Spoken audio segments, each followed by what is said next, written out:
This is my top 20 worst movies of 2023. I watched 117 movies this year, and there are some bad movies that I missed, like Pooh, Blood, and Honey, but I really wasn't gonna waste my time with that. I also avoided some movies that I heard was bad, so they're probably not gonna make this list. These are just movies that I saw this year, and remember, this is my opinion, and yours is gonna be a lot different. Number 20 is Asterix and Obelix, The Middle Kingdom. I watched this movie because I remember this comic as a kid, and it wasn't a horrible movie, it was just a very middle of the road.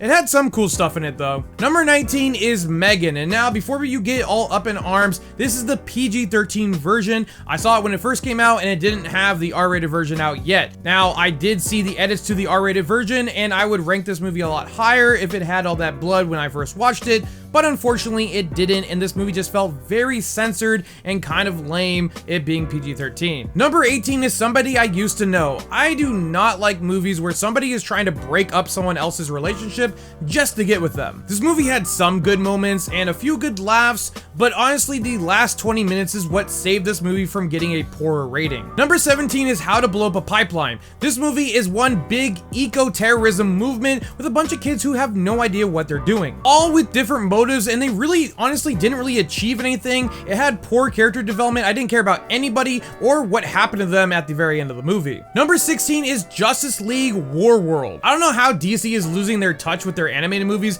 but this was just not it. It has 3 different storylines that all tie together, and honestly I just wasn't vibing with this one. The only thing that saved it was the very end of the movie, and it kind of only saved this movie. Number 15 is When You Finish Saving the World. I kind of like how the story played out. It was interesting seeing their life and how it's different from their home world versus when they're out and about. But their characters are just very unlikable, and it was just a okay coming of age story, but nothing really interesting, and again, the last few minutes saved this movie from a way worse rating. Number 14 is Rye Lane. I feel like I watched a completely different movie than everybody else on Letterboxd who gave this movie a high rating. As someone who loves rom-coms, this isn't it. Their single day date is spent mostly talking about their exes, and I never once really felt a connection between them. And then they fight on the same day of their date, and then they stop talking to each other, and then time goes on, and then boom, they reconnect somehow, and then we're supposed to believe that somehow they're meant to be? Nah, it doesn't make any sense. For rom-com, we got very little of both. Number 13 is Peter Pan and Wendy.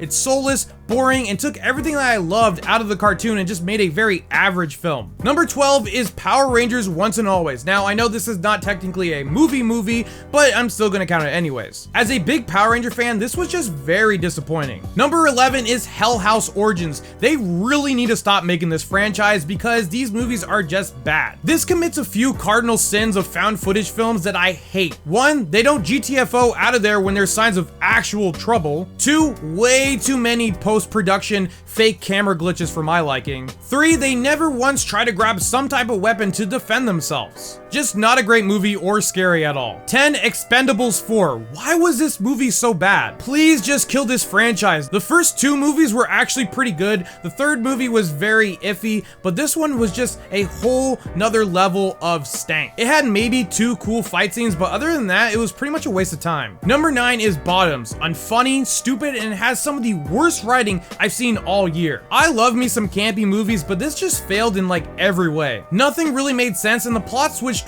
way too much. Number 8 is Infinity Pool, and this is a good example of a nepotism baby getting a lot of hype from their parents and pretty much showing zero from all of it. I was hoping for something a lot darker, sick, and twisted, and a lot more violent, but that's not really what we got at all. Number 7 is Alice Darling, another movie plagued with horrible writing. They make dumb decisions, it had bad editing, and just really unlikable characters. It just didn't know what it was trying to be. Number 6 is Beau's Afraid. I know some people like this movie, but I hated it. Yeah, sure, it was very well made, but the story made 0 sense. I didn't know what was going on half the time, and it was just too odd for its own good. Just some dude with mommy issues, and I want my 3 hours back. Number 5 is The Old Way. Listen, I love some Nick Cage, but this movie was just awful. The acting was terrible, the little girl was laughably bad, it had horrible writing, horrible action, just not a good Western movie. Number 4 is Quasi. If you told me that the guys who made Super Troopers made a medieval fantasy comedy, I would say sign me up. Sadly, this movie isn't anywhere near the level of Super Troopers, nor is it really funny at all, which was a real big disappointment. Number 3 is The Price We Pay. I watched this because because Kitamura made this, but honestly, this was utter trash. The story, whack. The characters, whack. The writing, whack. The bad guy, whack. Everything about this movie was bad except for maybe the last kill, which was pretty bloody and kind of cool. Number 2 is One Day a Lion. How do you get J.K. Simmons, Scott Caan, and Frank Grillo and make such a bad movie? This had no idea what it wanted to be. It's labeled as a crime action thriller, but it's more so a weird rom-com with a crime subplot mixed into it. This movie was just all over the place and just very boring. Number 1, to no one's surprise, is Skinamarink. This is hands down not only the worst movie of the year, but probably one of the worst movies I've ever seen. I tried liking this. I watched this at 1 a.m. in the dark with headphones on,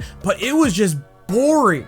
Pretty much nothing was explained in this, and if you got some deeper meaning out of this, then I applaud you, but I slept just fine after watching this. What are some of the worst movies you've seen this year? Let me know down in the comments. If you guys like this video, hit that like button. If you guys want to see more, hit that follow button. And as always, thanks for watching.